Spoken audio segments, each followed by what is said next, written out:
Welcome into the party on Broad. I am Freddie Burns with Chris Dives here on the Edge of Philly Sports Network. And boy, is it a party today. They reported the camp yesterday, but we had practice today, Dives. They're back. They're back. Woo! How are you feeling? First, they're back. Dude, I've been waiting for this day. I've been waiting for this day for so long, Freddie. Like, their words cannot describe what an unbelievable season, knock on wood, ahead for Philadelphia Eagles fans, man. The hype is 11 out of 10.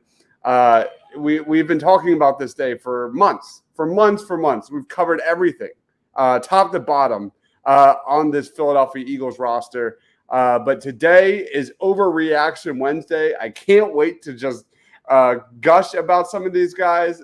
What did we learn on day one? Probably not a lot in real life, but I'm all in, man. I'd love to overreact. Well, we certainly will have a ton of fun. And Dives did the liberty of going through Twitter and finding all the top headlines. So we're going to go through a bunch of them.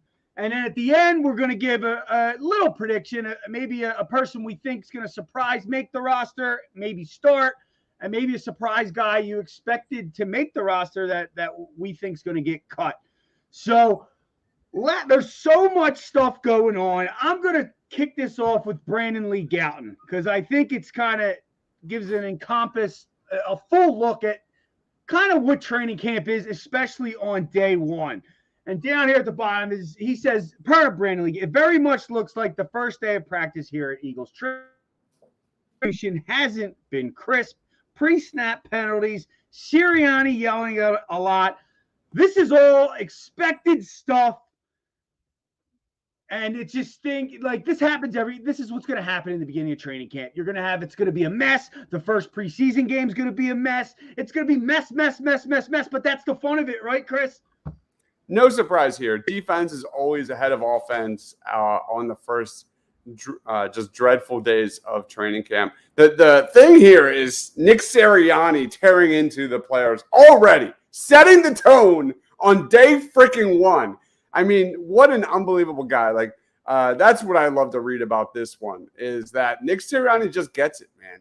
He just gets, that confidence he instills in his players, that moxie, all of that, man. Setting the tone, sending a message on day one, ripping into players. I just love it so much.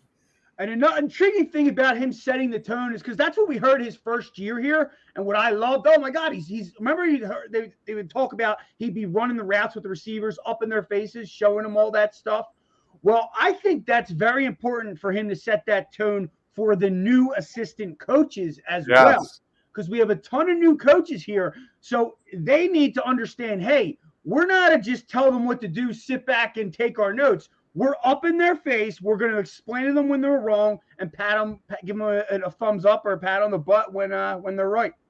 That's such a great comment, Freddie, because if you look top to bottom, what's the biggest red flag, if you want to call it that? What's the biggest weakness of this this roster? It is the new assistant coaches, the new coordinators. And I just love it because, setting the tone from day one, setting the bar here, Nick Sirianni is leading the way, brother. I love it.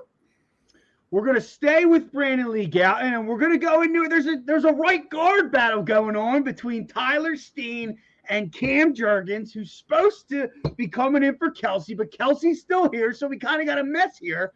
And Sirianni comes out and says that Cam Jurgens is the first guy up right now, and he was that through OTAs. So no big surprise here. But I think you were leaning Steen. Not that you were leaning Steen. No, you were the other way. No, that was Shane. Yeah. So you're no Steen, Steen doesn't have any real experience on the inside anyway, which is a point I think you have to bring up. So why wouldn't it be Cam Jurgens first up here?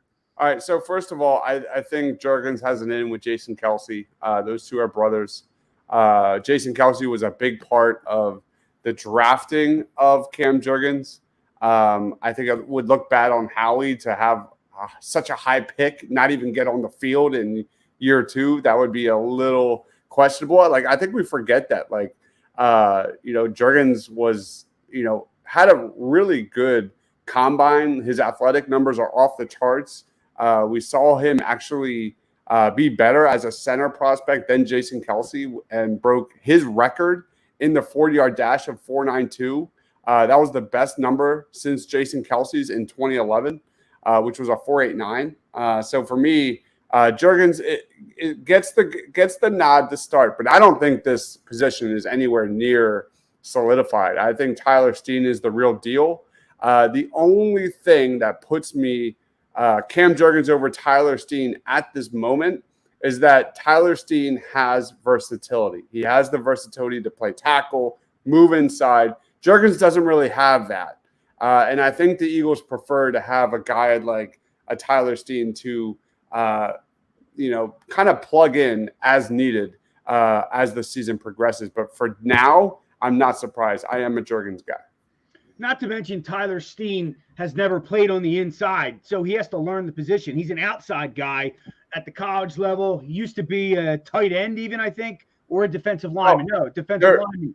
He's a great athlete, but he's moving inside because of his arm length and things like that. Small arms. But here's an interesting thing to think about, though. Jason Kelce's not going to be practicing through training camp a lot either. So who's going to play center? Are they going to put Cam Jurgens at center? Or are they going to put who would be the other guy? Brett Toth, I guess, to play center? Who's your other guy there? So there is going to be time for Steen to get reps, is my point. Yeah, I think you'll see Cam Jurgens play center in the preseason games. And I think this is exactly what the Eagles are all about on the defensive line, in the secondary, on defense. They love these like positionless kind of guys that can fill in as needed. And I think that's a great point. I didn't even think about that until now. But I would expect Jurgens to play at center and dominate in the preseason like we saw last year. And then, we should be able to see Steen get a fair amount of snaps. So, I think competition is great for everyone. And I think Tyler Steen is right there, man. The question is, do the Eagles go with more of a long-term answer at right guard from the jump? Either way, the Eagles are in a great position given how much Lane Johnson is just dominating on an island week after week after week. It shouldn't be bad. I mean, there could be some like false start issues, communication issues. I mean, as dominant as the Eagles' offensive line was last year, they were among the tops in penalties. So I don't even think it's that much of a negative. Offensive line versatility and depth. And thank you, Andy Reid, for bringing that to the organization.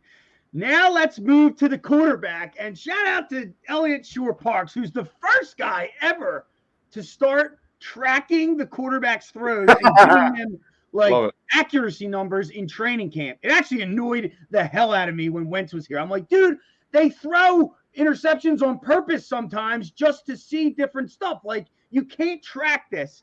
But anyhow, he does. And per Elliott Shore-Parks, today, Jalen Hurts goes 6 of 10, 2 touchdown passes, 0 interceptions.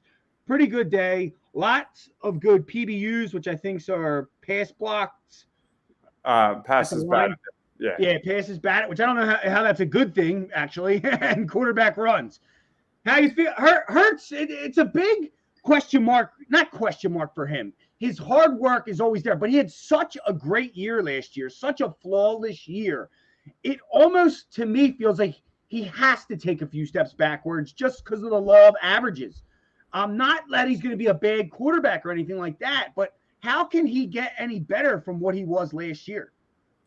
Gosh, I mean, that's a hard one. I think at times he was a little reckless attacking downfield, for better or worse. There were times when he kind of just threw some lob balls and kind of got lucky on it on most of those accounts, whether they, were, dropped or underthrown or whatever. But there's definitely progress for Jalen Hurts to show on those possessions. I think in 12 personnel, I think the Eagles actually could get a lot better.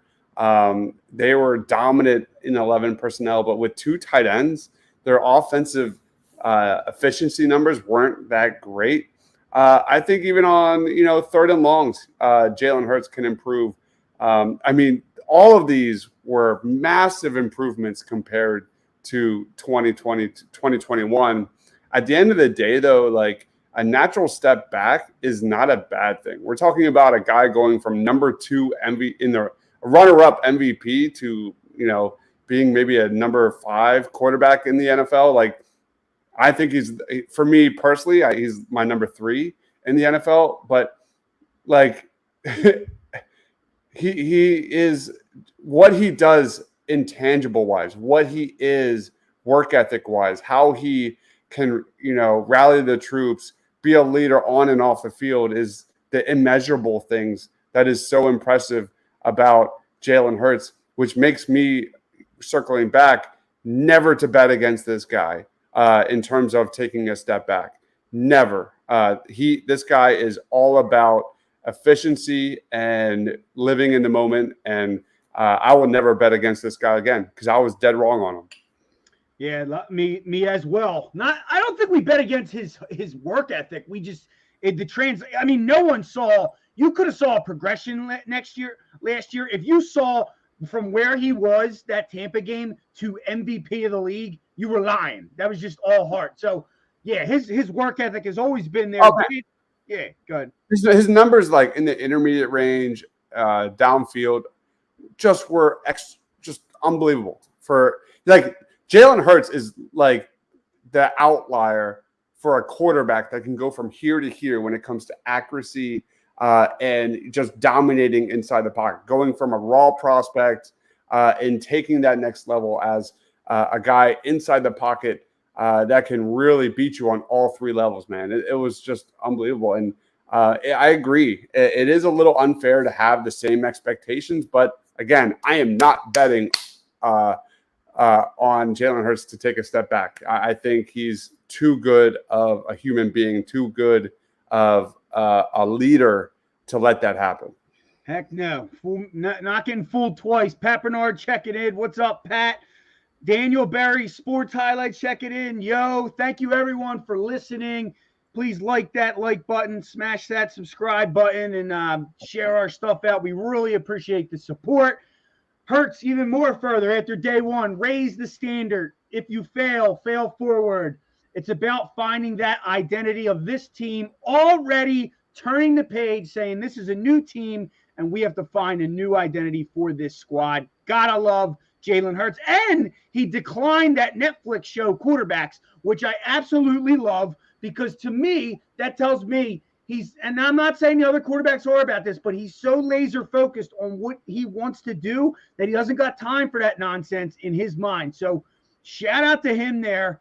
Let's move over to the defense, and we'll start with Martin Frank here. Don't go crazy. Warrior had a sack on Hurts today. We'll get more to the rest of the D-line as Jordan Davis, Fletcher Cox, Milton Davis, first team reps at D tackle, Nakobe Dean at linebacker, Reed Blankenship, and Terrell Edmonds at safety. First, I want to go with your guy, Milton Williams, first team reps at defensive tackle. You're all over it, guys. I'm not a believer, but I might have to. First team reps here. Yeah, I mean, Milton Williams was one of my breakout guys. We did a show, what was that, Monday night, and he was my number 1 guy to watch at training camp. What Milton Williams gives you is exactly what you need, and that's run defense, run support. And he was among the top of the list. If you, for better or worse, look at those PFF grades and how heavy you want to weigh them, that's up for debate. But he was among the league best when it comes to stopping the run. And you look at the loss of Hargrave, you look at the loss of a lot of other guys like Sue and Joseph and things like that. Like Milton Williams definitely has a path to make a big impact in 2023. I don't necessarily buy the Jordan Davis being listed number 1. I think the Eagles are going to treat this trio just like they are going to treat the Eagles at running back. I think we're going to see a fair balance. I think Javon Hargrave played 65% of the snaps. I think it's going to depend on matchups, of course, just like running back. And I think we're going to see a much more balanced rotation of interior defensive linemen for the Eagles this year. Jordan Davis, I don't even think he plays 50% of the snaps this year. I think they're going to slowly ramp him up, which will allow Milton Williams to kind of make an impact. I'm really high on Milton Williams, and I think possibly Eagles fans are sleeping on him because he did show a lot of flashes in the small amount of times he played. I certainly was, and I'm starting to wake up now, guys. I'm waking up a little bit. Jordan Davis, I agree with you. He's mainly a run stopper. He's not going to get all the sack numbers you want. You clearly saw at one point in the season, teams were averaging 5.2 yards per carry. When he came in, it dropped to like 4.3, I think it was. Going off memory there, so don't quote me there. Definitely, but it's all about rotation. This defensive line, that is what they do. One guy I do want to pull from this, I think Terrell Edmunds is going to end up your starting safety, no doubt. He's got some experience here in the league. The Eagles are pretty good at picking out those free agent safeties too. They've had success there. That's a definite. Also on the defensive line, Nolan Smith got some first team reps as well. Giving BG a break. Reddick did not practice today, but exciting stuff coming from Nolan Smith. He's got that dog mentality. You can gush on him a little bit. How you feeling about Nolan? Day one, first team reps. I'm so excited, man. Listen, I can't believe he fell to the Philadelphia Eagles, man. Let's get real here. And this is, again, Overreaction Wednesday. And I hope I'm wrong about this, but I don't know how much Nolan Smith plays in 2023. I think he's in a great situation. He's in a situation where he's never going to get chipped. He's never going to get doubled. In his first year here with the Philadelphia Eagles, the Eagles have so much depth, how they rotate on the defensive line. I mean, you got to think, like, the more Nolan Smith plays, the less Hassan Reddick plays. At the end of the day, though, like, I really hope we see the Eagles get creative with this guy. I think I prefer him as an edge defender in five-man fronts, but I would like to see maybe the Eagles even get crazy with maybe Reddick and Nolan Smith on the defense at one single moment. But you have to also consider, if they do that, one of them has to drop back in coverage, which makes me a little nervous at the end of the day. So at the end of the day, like, taking advantage of his athletic profile, which is as elite as it gets, is really exciting. He's definitely got a protege in Reddick to follow because they fit the same kind of skill set as far as that goes. So that's going to be, regardless of how he pans out this season, I think it's very cool that he has Reddick to lean on. I want to see how Nolan Smith looks against the run. His numbers against the run were outrageous in college. And I don't necessarily know how much to buy that, given his height, size, and everything. I get the defense overall. Georgia's defensive line is just stacked. So he was almost getting free passes to the running back. So I want to see how he sheds blocks. I want to see how he consistently beats his man to the spots and fills those gaps. That's what I'm looking for from Nolan Smith. So let's move to linebacker. Per Tim McManus, the first linebacker pairing was Nakobe Dean and Nicholas Morrow. No surprise there, with Christian Ellis rotating in for Morrow. And then he adds, as you can see scrolling at the bottom here, Ellis picked up where he left off this spring, intercepting Marcus Mariota near the goal line. He's certainly pushing for a role. Any surprises here? No, not really. I think the takeaway here is expect a lot more playmaking from the Eagles linebackers. We didn't get a lot of sample size from Nakobe Dean in 2022. You look at that, week 13 game against the Tennessee Titans, he was outstanding. I thought he was very good. And I made a video on it. Go check it out. At Mr. Crockpot, follow him now. Notification. But Nakobe Dean, how many snaps did he play last year? He's got to be the breakout candidate, the most improved player of 2023 across the entire NFL. If you go back to his Georgia days, the amount of sacks, the amount of interceptions, his coverage ability, the passer rating allowed are all off the charts. The Eagles haven't had a playmaking linebacker like that can do those things in a long, long time. So listen, I'm trying to not drink the Kool-Aid on this one, but I think if I had a crystal ball, I think the memories of TJ Edwards are long gone. I think Eagles fans are going to gush about this guy and get really excited. He certainly has the mindset for it. He was the quarterback of the great Georgia defense that won the first championship. And in the OTAs, he was the quarterback. He had the helmet with the mic in there, the quarterback of the Eagles. But if you need a quarterback to go on a trip to go see the Eagles, I got the quarterback for you, and that's phillysportstrips.com. Check it out here. I'm sharing the screen. They got a trip going to Pittsburgh July 28th. It's sold out this weekend, 2 days. Next one coming up, San Diego, to go see the Padres and the Phillies. They got everything for the Eagles, whether it's a home game, trip to New England, Tampa, L.A., a bus to the Jets. They got the Union. They even, get this, if you're listening to us, you're not in the Philadelphia area, they got a Birds Fly home package. Check this thing out, okay? If you're in another area, you can, compliments of Philly Sports Trips, book a trip now, and they'll send you here to Philadelphia like it's a travel pass, like you're going to visit a game, and then you go see the Eagles play the Dallas Cowboys. Dallas Cowboys, all-inclusive tailgate, former players, local legends. Go to phillysportstrips.com and book a trip today. Philly Sports Trips, it's where it's at. Moving on. I'll be down there in Tampa. Yes, you are. That's awesome. I was down there, Nick Foles versus, who's that guy? Matt Glennon. Oh my God. Ah, man, we won. We won. And it was Andy Reid, Nick Foles too. So it wasn't like the Foles we've come to know and love, but I'm pretty sure it was Foles. It was definitely Matt Glennon. But great, it's beautiful down there, dude. Was it Kevin Cobb or no? I don't think so. I would remember that. Yeah.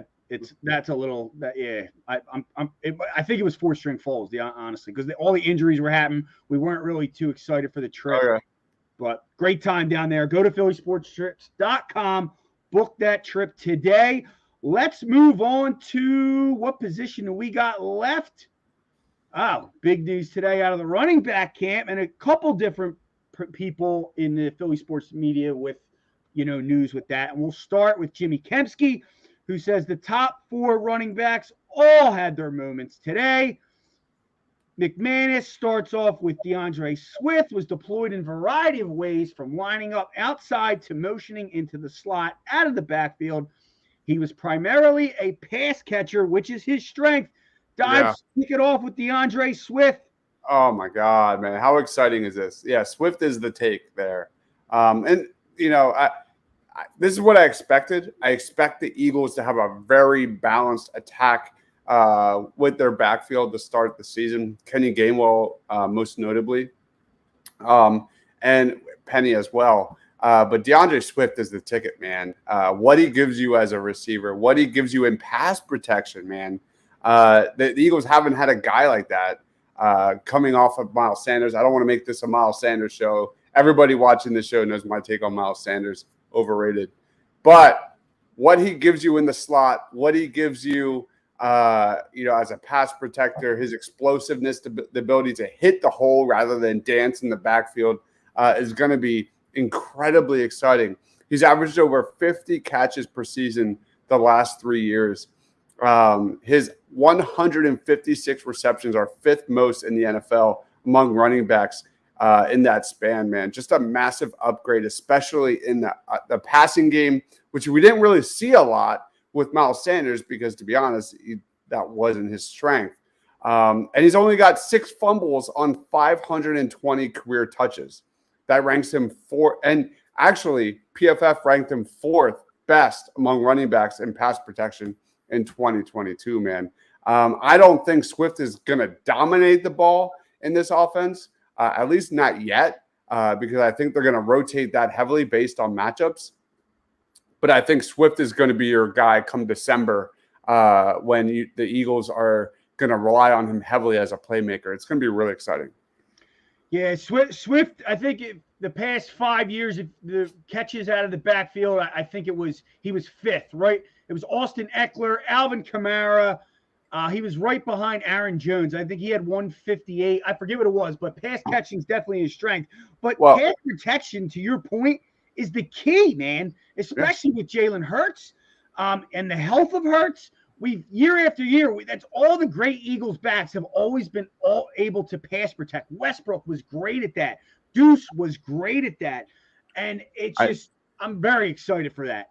I do think the Eagles are going to kind of have a running back by committee, first half of the season. I think they're going to pass the baton week to week. The Eagles aren't stupid. Nick Sirianni isn't stupid. They're going to save these guys, Rashad Penny, DeAndre Swift, their ability to get yards after contact is among the tops in the NFL. Miles Sanders, not that guy. So the potential is there. Keeping them healthy is key. So I expect the Eagles to keep these guys fresh and have a kind of a low, very low touches for Swift, Penny, Gainwell to ramp up until they ramp up during the regular season. I think Kenny G is a guy that could get a lot of touches to start the season. That's my prediction.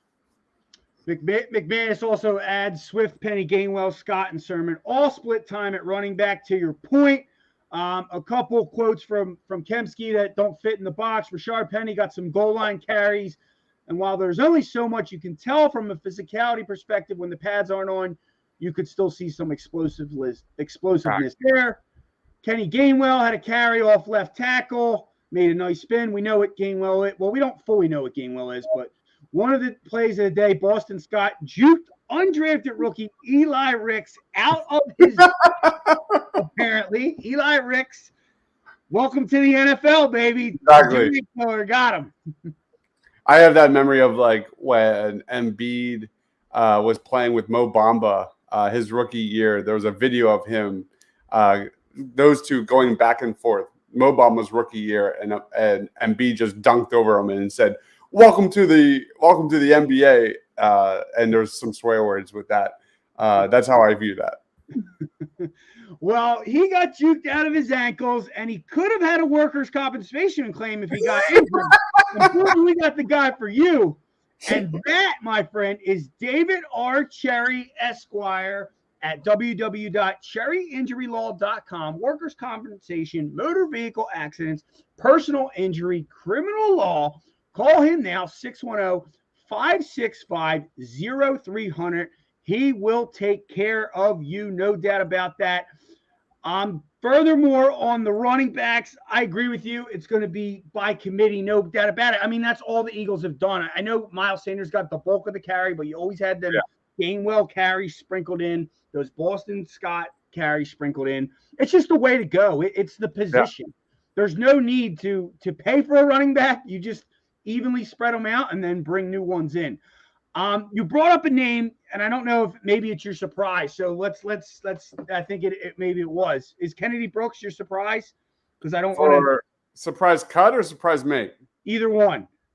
No. No.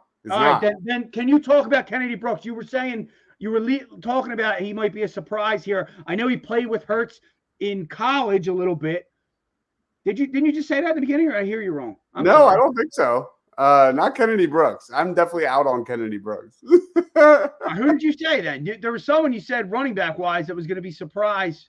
On my fault, Dives. I heard you wrong there. Who knows? I don't know. Perfect time to get tickets from Sherry's Tickets.com. Go to Sherry's Ticket Town. Philly saves big with great prices, no hidden fees. Sports, concerts, theaters. www.sherrystickets.com. Family owned and operated since 1946. Seriously, you compare it to the other companies out there, there's no fee. If you add in their fees, They're the best. And then you save another 10%. Pop in that promo code EOP10. Now let's get to our surprise cuts and surprise keeps. And I'll kick it off with my surprise cut. Okay. I'm going to the running back position. And sadly, I think we're going to be saying goodbye to Boston Scott. Wow. Okay.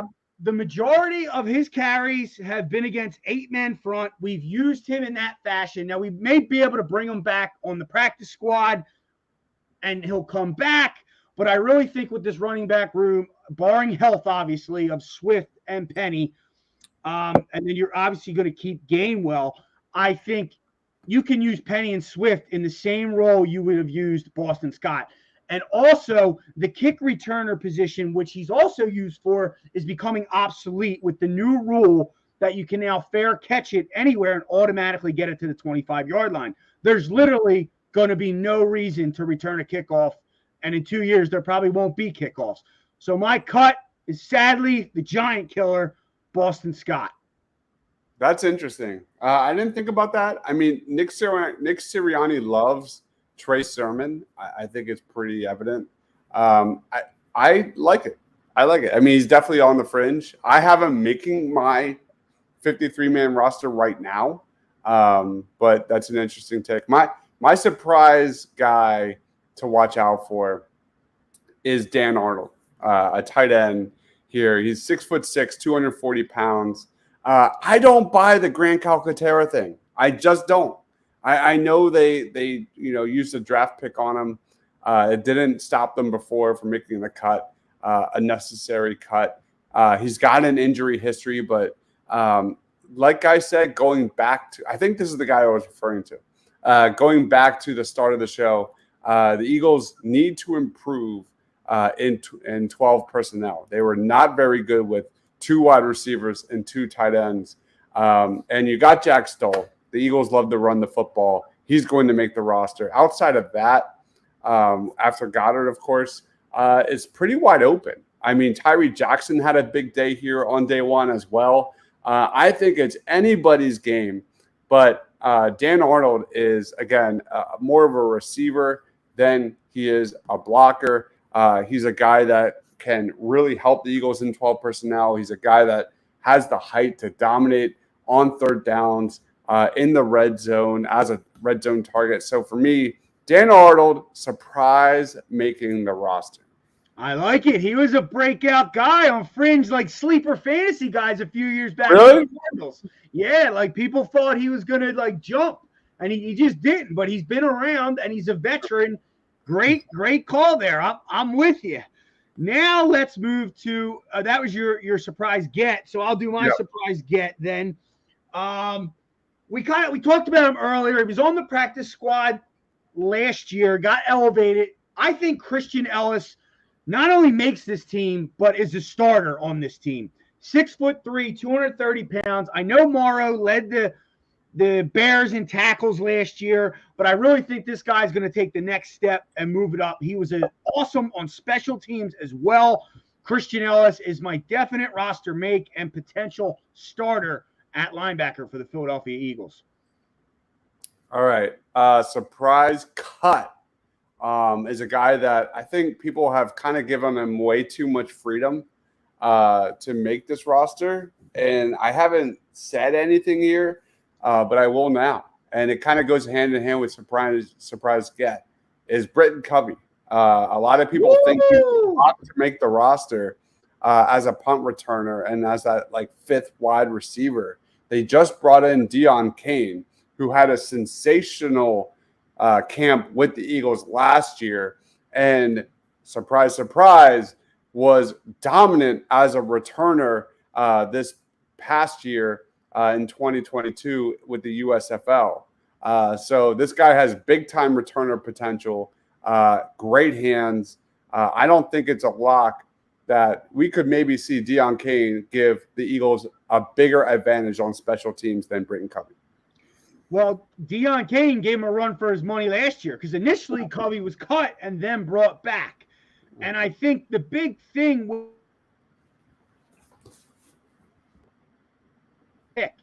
So I was so happy he made it, but I was so underwhelmed throughout the season. Now, if you look at the averages, I think he was top 3 per return. And I think you put that out, top 3 in yards, average yards.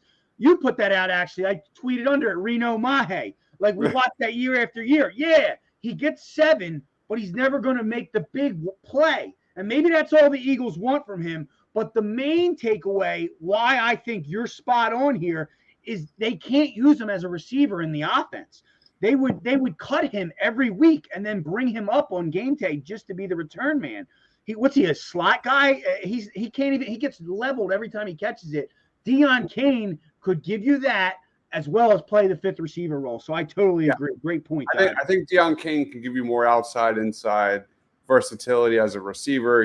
I think he can give you probably the same impact as a returner. And the Covey thing is interesting. Like, I literally read a publication that had Covey as the 3rd best returner in the NFL.